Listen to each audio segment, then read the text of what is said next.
C'est une des plus difficiles au monde, oui, avec son degré d'activité d'environ 80-90%.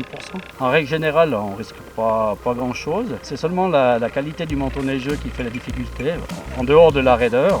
Si la piste est dure, le niveau doit être plus élevé pour la faire. Par contre, on vient de la faire aujourd'hui avec une neige un peu plus molle. À la limite, il n'y a pas beaucoup de danger. Cet itinéraire a été créé au début de la liaison Port du Soleil, ça veut dire en 1968.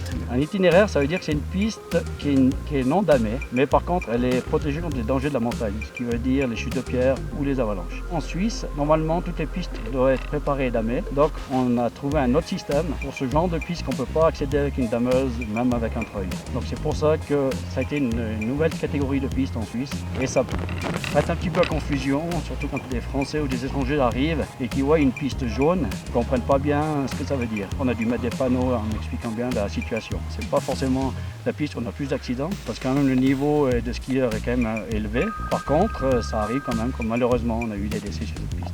La pente est soutenue directement, on voit très bien la difficulté de la piste dès qu'on s'en approche. Qu'est-ce qui se passe quand quelqu'un qui arrive là-haut, qui n'est pas préparé? Alors il y a deux solutions, c'est de faire demi-tour et descendre en siège, puisqu'on peut pratiquer cette installation dans les deux sens, ou passer par un autre itinéraire du côté des Lins d'Arrée sur Mossette, Rochaud, et là ce sera beaucoup plus facile.